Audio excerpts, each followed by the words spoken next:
My name is Amelia, and I have a twin sister, Clara.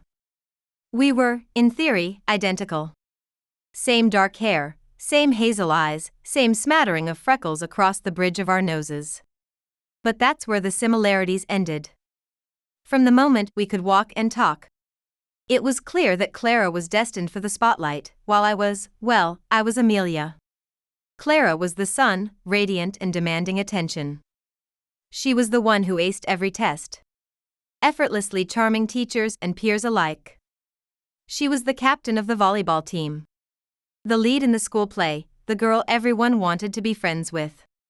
Our parents, bless their hearts, basked in her reflected glory. I, on the other hand, was more of a moon, quiet, introspective, content to observe from the shadows. I preferred the company of books to boisterous parties, the hum of a computer to the roar of a crowd. I wasn't antisocial, not exactly. I just found solace in solitude, in the worlds I could create and explore within my own mind. It wasn't that I resented Clara. I truly didn't. She was my sister, and I loved her. In that complicated, sometimes exasperated way that only twins can understand. But I was always acutely aware of the disparity in how we were treated. Clara was the golden child, the prodigy, the one who could do no wrong. I was the other one. The responsible one. The one who could be relied upon to pick up the pieces, to shoulder the burdens, to quietly excel without expecting any fanfare. Our parents, Richard and Eleanor, weren't overtly cruel to me. They provided for my needs. They attended my, less frequent, school events, they offered the occasional, perfunctory good job. But their attention, their praise, their genuine enthusiasm, that was all reserved for Clara. It started small. Clara got the new bike, while I inherited her old one. Clara got the designer dress for prom, I got a hand-me-down from a cousin.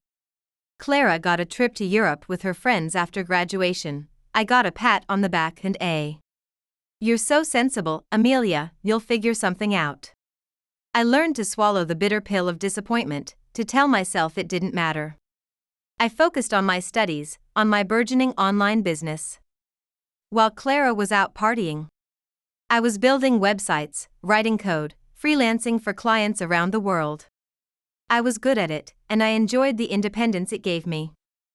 I saved every penny, squirreling it away in a high-yield savings account, dreaming of a future where I could build my own life, free from the shadow of my sister's brilliance. The disparity wasn't just about material things. It was about the expectations, the unspoken assumptions. Clara was allowed to be carefree, to make mistakes, to be, a teenager. Her missteps were brushed aside with a laugh and a "Oh, that's just Clara being Clara." My mistakes, however minor, were met with a lecture on responsibility, on the importance of setting a good example. I remember one particular incident vividly. We were 16, and Clara had snuck out to a party, against our parents' explicit instructions. She came home hours past curfew, reeking of cheap beer and cigarettes. I, of course, had stayed home, working on a website design for a client. When our parents discovered Clara's transgression, they were initially furious. But their anger quickly dissipated, replaced by a strange mixture of relief and amusement. "Oh, Clara," my mother sighed, shaking her head. "You're such a wild child. Just be more careful next time." A few weeks later, I accidentally overspent on my monthly budget by a measly $20. I had miscalculated the cost of a software upgrade I needed for my work. When I confessed this to my parents, hoping for understanding, I was met with a stern lecture. "Amelia, you know better," my father said, his voice laced with disappointment. "You're the responsible one. You can't afford to be careless with money. Clara might get away with that, but you need to be more disciplined." That was the moment, I think, when the resentment truly began to fester. It wasn't about the $20. It was about the double standard, the constant comparison. The feeling that I was being held to a higher standard simply because I wasn't Clara. I started to distance myself, emotionally, from my family. I still loved them, of course. But I built walls around my heart, protecting myself from the inevitable disappointment. I poured myself into my work, finding solace in the tangible results of my efforts. By the time we graduated high school, I had a substantial amount of money saved, not enough to make me rich, but enough to give me options. Graduation day arrived, a bittersweet milestone. Clara and I walked across the stage together, receiving our diplomas. Our parents were beaming, their pride palpable. But I knew, deep down, that their joy was primarily directed at Clara, the valedictorian, the future business mogul. The celebration dinner that evening was a microcosm of our lives. Clara was the center of attention, regaling everyone with stories of her high school triumphs. My parents hung on her every word, laughing and applauding. I sat quietly, picking at my food, feeling like an outsider at my own graduation party. The next day, my parents called us both into the living room. There was an air of excitement, of anticipation. I braced myself, knowing that whatever was about to happen would likely favor Clara. "We have a surprise for you both," my father announced, a wide smile on his face. My mother pulled out a glossy, oversized travel brochure and handed it to Clara. "For our brilliant, beautiful daughter," she said, her voice thick with emotion. "A graduation gift to celebrate your incredible achievements." Clara gasped, her eyes widening as she flipped through the brochure. It was for a 3-month, all-expenses-paid backpacking trip through Southeast Asia, Thailand, Vietnam, Cambodia. The works. Luxury hostels, guided tours, cooking classes. Even a scuba diving certification course. It was the kind of trip that cost a small fortune. The kind of experience most people only dream of. "Oh my God!" Clara shrieked, jumping up and down, hugging our parents so tightly I thought they might suffocate. "Thank you, thank you, thank you. This is the best gift ever. I've always wanted to do this." My parents were beaming, basking in Clara's ecstatic reaction. I stood there, frozen, a knot forming in my stomach. I wasn't expecting a trip like that. I knew that wasn't something they'd ever consider for me. I preferred quiet and solitary pursuits. A backpacking adventure was Clara's dream, not mine. But a small part of me, the part that still craved their approval, had hoped for something. A heartfelt card, a small token of appreciation. Anything to acknowledge my own accomplishments. Perhaps help with a down payment on a small condo, given my demonstrated responsibility and financial planning. Something that showed they saw me and my ambitions. My father cleared his throat, turning to me. "Amelia," he said, his smile slightly less enthusiastic, "we have something for you too." He reached into his briefcase and pulled out a plain white envelope. He handed it to me, his expression unreadable. I took the envelope, my fingers trembling slightly. I opened it, pulling out a single sheet of paper. It wasn't a check or a gift certificate. It was a bill. A detailed, itemized bill, listing every expense my parents had incurred for me over the past few years. Tuition fees, extracurricular activities, even the cost of my braces. The total amount was staggering. It was titled, "Amelia's Account," in bold, underlined letters. I stared at the paper, my mind reeling. I couldn't comprehend what I was seeing. What is this?" I stammered, my voice barely a whisper. My mother smiled, a tight, forced smile that didn't reach her eyes. "It's only fair, Amelia," she said, her voice laced with a strange, patronizing sweetness. "You've been working for years, saving all that money. You're so responsible. So independent. We thought you wouldn't mind helping out the family. We need to start a tab, keep track of things." My father nodded in agreement. "Clara doesn't have any savings yet," he explained. As if that justified everything. "She needs this trip to broaden her horizons. To prepare her for the future. We're investing in her potential." But you, Amelia. You're already set. You're in a good position. This is just a small way for you to contribute. To repay us for everything we've done for you. My blood ran cold. They weren't giving me a gift. They were handing me their debt. Disguised as an account. They expected me to pay for their expenses. While they showered Clara with a luxurious, around-the-world trip. And they actually thought this was fair. They framed it as investing in Clara's potential. While completely dismissing my actual achievements. I looked at Clara, expecting, I don't know what. Maybe a flicker of guilt, a hint of shame. A protest that this wasn't right. But she just shrugged. Her eyes glued to the travel brochure, already planning her itinerary. Come on, Me.I, she said, using her pet name for me. A name that suddenly felt like a mockery. You always say you don't care about money. You're so practical. You'd probably just save the money anyway.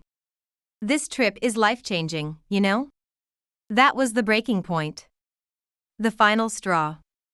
The moment I realized that my family, the people who were supposed to love and support me, saw me as nothing more than a convenient financial resource, a workhorse to be exploited.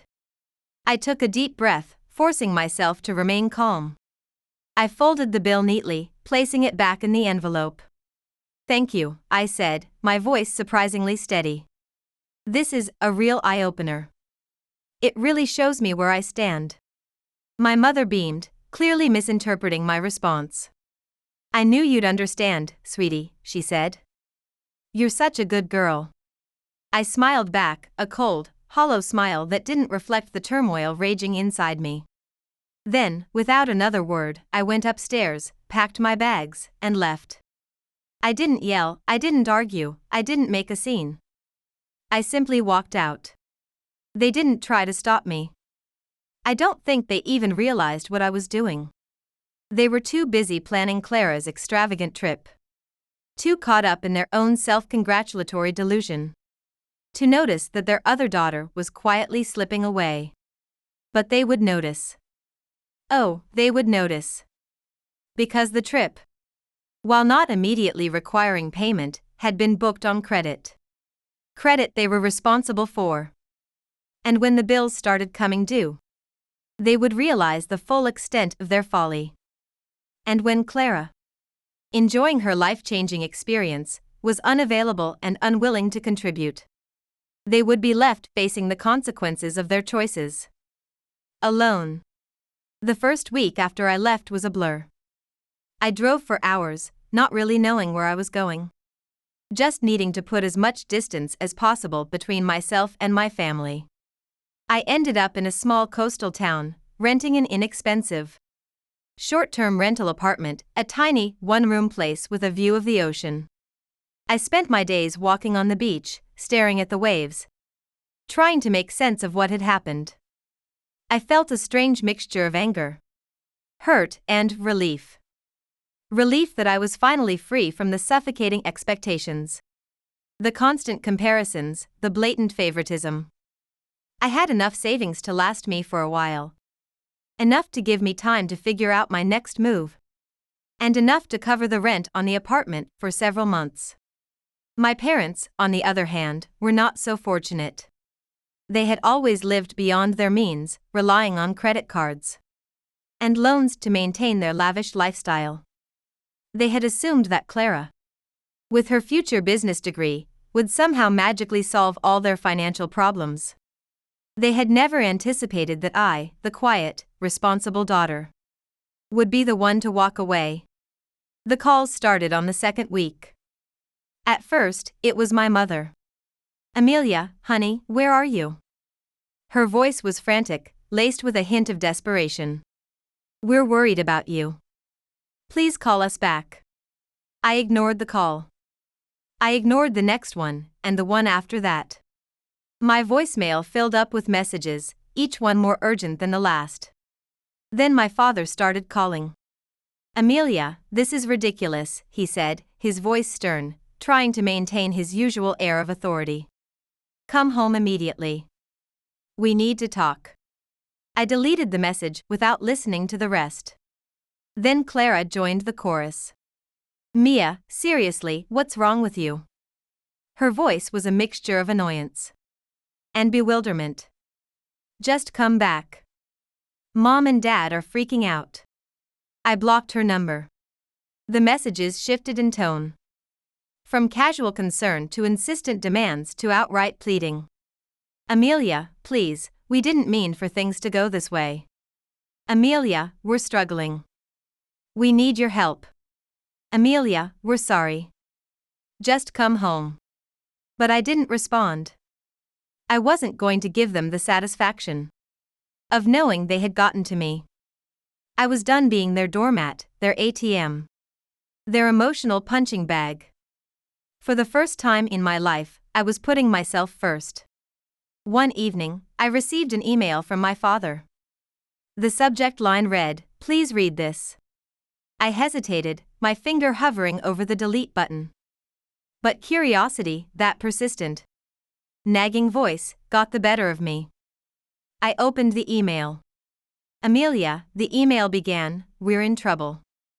We took out some loans a while back. And we can't keep up with the payments. We thought we could handle it. But things have gotten worse. Clara doesn't have the means to help us. And we thought you wouldn't mind. You've always been so independent. So responsible. We misjudged the situation, and for that, I'm truly sorry. But we need you. Please, at least call us back." I stared at the email for a long time, my emotions swirling. It was the first time they had even come close to admitting they were wrong. But it still wasn't a real apology. They weren't sorry for how they had treated me. They were sorry that I had left, and that their golden child couldn't bail them out of their mess. For years, I had watched them favor Clara, give her everything she wanted, make excuses for her mistakes, while expecting me to be the responsible one. And now, when their choices had finally caught up to them, who did they turn to? Me. Because Clara, the daughter they had spent years prioritizing, wasn't capable of helping them. I closed the email without responding.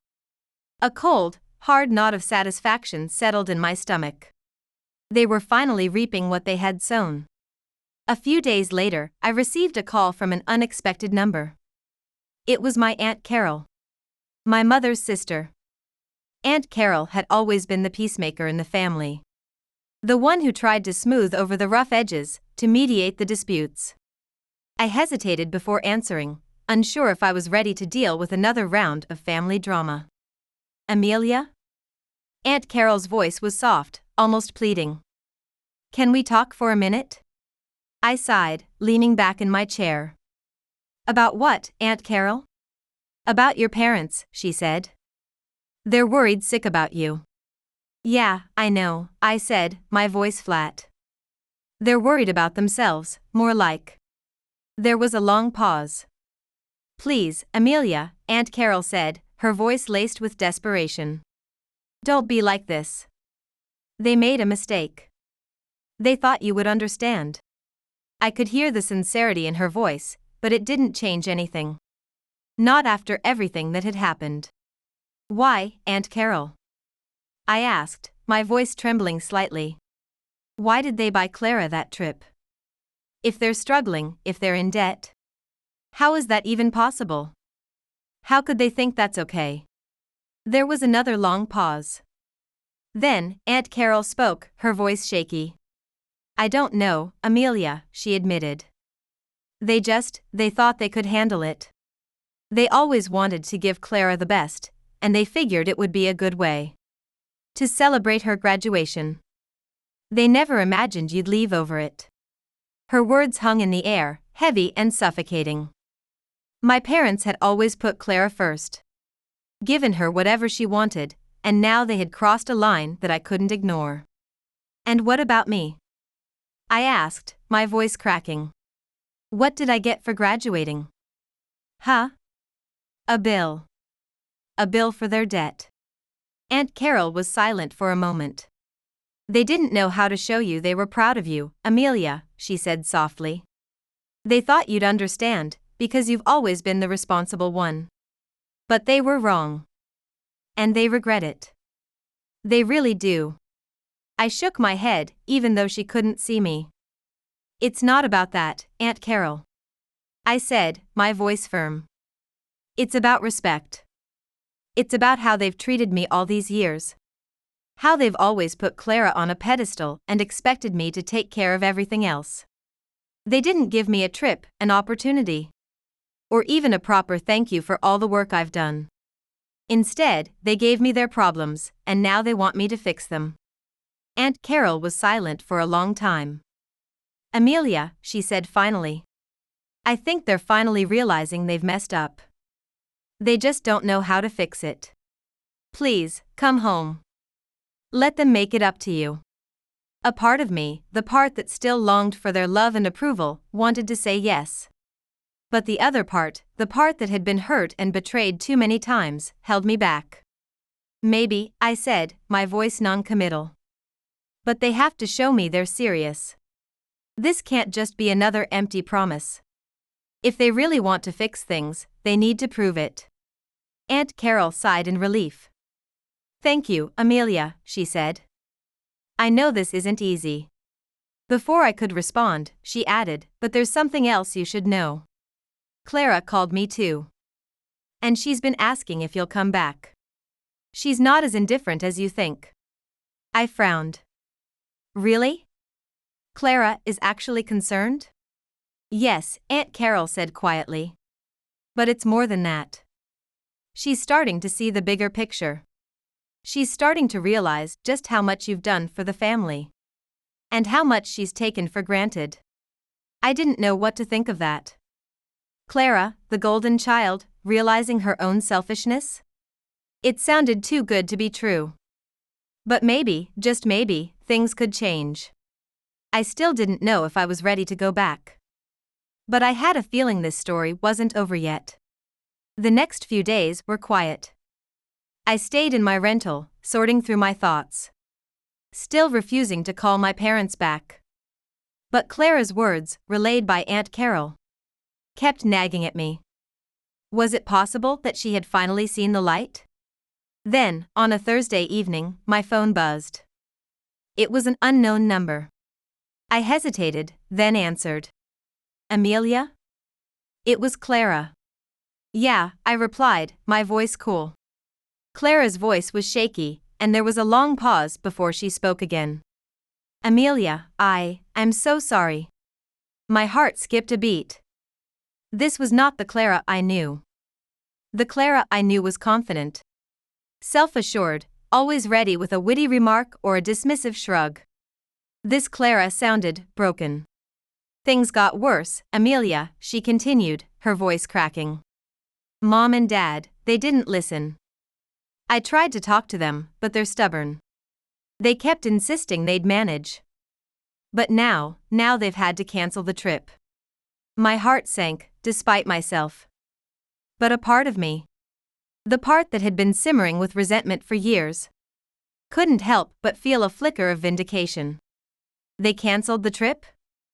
I repeated, my voice cold. I had to make sure I heard that right. Yeah, Clara's voice broke. They had no choice. The bills piled up. And they took out even more loans to try and cover the initial payments. And to try keep up appearances, it was a disaster. They've had to cancel everything. Flights, accommodations, everything. They're even losing some of the deposits. It's gone, Amelia. All of it. And now they are even deeper in debt. I don't know what to say.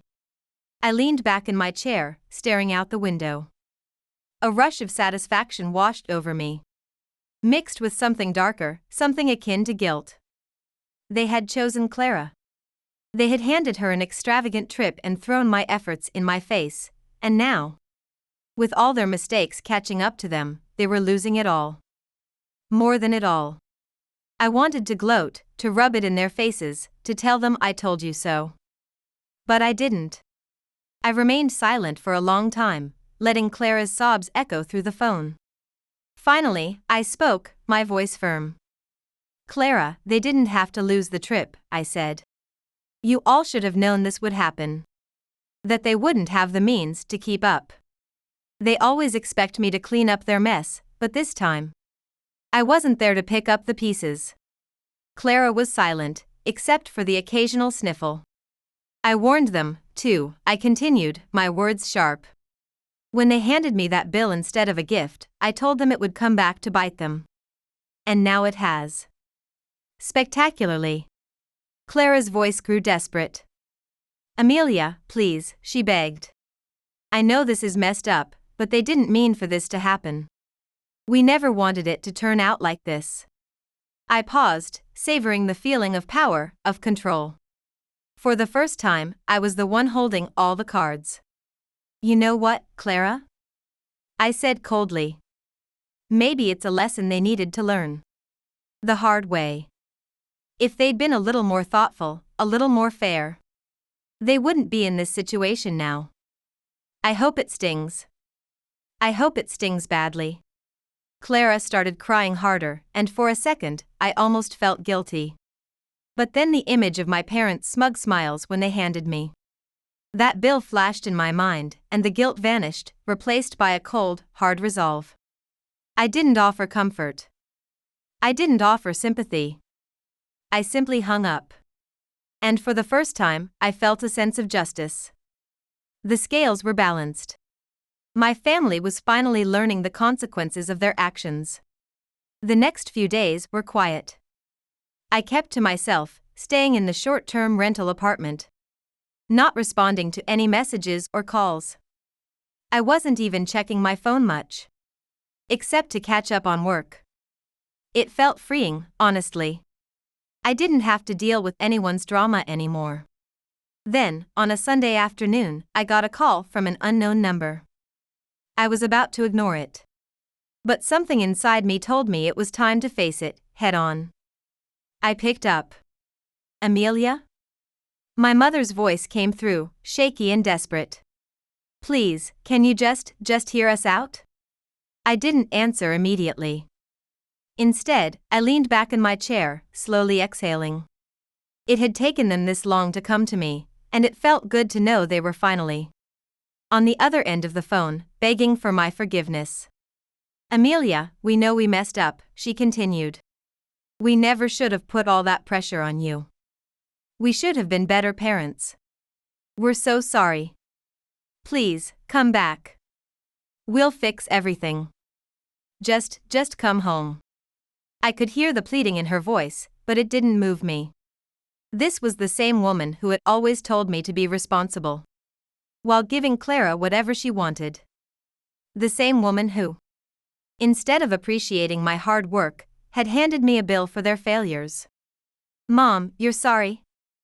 I said slowly, letting the sarcasm drip into my words. You're sorry for what, exactly? Buying Clara a ridiculously extravagant trip, while I was left to handle your mess? Is that what you're sorry for? Or are you sorry because you had to cancel it and are now drowning in even more debt? There was silence on the other end.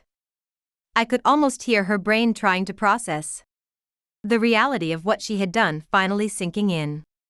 Amelia, we never meant for things to get this bad, my mother said, her voice breaking. Please, just come back.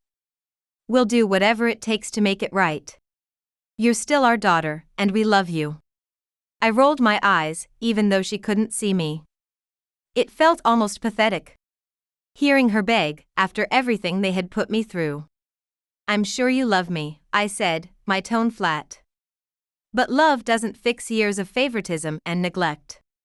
You didn't think about me once when you made those decisions. Not once. I paused, letting that sink in. Then I added, and frankly, I don't need your apology. It's too late for that. You should have thought about this before. The line went quiet again, and I could feel my anger building. But I kept it cool, just like I had learned to do over the years. I'm not coming home, Mom, I said, my voice hard. You made your choices, and now you're living with the consequences. I'm not here to clean up your mess anymore. There was a long, drawn-out pause, and then my father's voice came on the line, sounding strained and desperate. "Amelia, please," he begged. "We were wrong. We see that now. We didn't mean for it to come to this. We never meant to push you away." I let out a low laugh, my voice dripping with contempt. "You didn't mean to push me away? Well, you sure have a funny way of showing it. You planned a lavish trip for Clara, handed me a bill, and expected me to just keep taking it. You didn't push me away, you kicked me to the curb." "Please, daughter," my father's voice cracked. "We were just trying to give Clara something. We wanted her to feel proud of her graduation. And we thought that would make it right. But we've realized it wasn't worth it. Not if it meant losing you." It almost felt like they were groveling now, and the power was entirely in my hands. "You're right about one thing, Dad," I said, my voice sharp. "You lost me. And you're not getting me back just because you've suddenly realized your mistakes." I paused, letting the silence stretch out between us. "I'm done here," I added coldly. "So keep your apologies, keep your guilt. And next time you want to celebrate someone, maybe think about who you're leaving in the dust." Without waiting for a response, I ended the call. I stared at my phone for a long time, the satisfaction of finally putting my foot down sinking in. They had taken me for granted for far too long. But now they knew what it felt like to lose me. I could hear their apologies echoing in my mind, but it didn't matter. They had had their chance, and now they would have to live with the consequences. Weeks passed after that phone call, and I didn't hear from them again. The silence was almost louder than the chaos that had led up to that moment. I kept going about my life, working, enjoying the peace and freedom I'd fought so hard to create. Then, one afternoon, a package arrived. It was from my parents. I stared at it for a while, unsure of what it could be. The thought of them trying to contact me again made me hesitant, but curiosity won over. I opened the package. Inside was a simple, handwritten letter. The paper creased from being folded too many times. "Amelia," the letter began, "we don't expect you to forgive us. We know we hurt you. And we've realized we've lost something far more important than a trip or a gift we could never afford to give you. But we want you to know we're sorry. And we'll always love you, even if you never come back. Please don't forget that." I read the letter twice, my eyes scanning over the words, feeling nothing. It wasn't enough. It wasn't even close. I threw the letter into the trash without a second thought, the satisfaction of not being swayed by their last-ditch effort settling in. I wasn't angry anymore, just indifferent. As for Clara, I'd received a few more texts from her, apologizing for being caught in the middle, for not seeing the situation clearly before. I ignored them, too. She had chosen her side, she had benefited from their favoritism. And she would have to live with the consequences of that choice. Life went on. I kept growing my business, kept moving forward with my plans. It was all on my terms now, and I wasn't about to let anyone, least of all my family, take that from me. And as for them, well, they would always have their regrets. But at least I didn't have to carry the weight of theirs anymore. The end had come, but it wasn't a tragic one. It was a liberating one.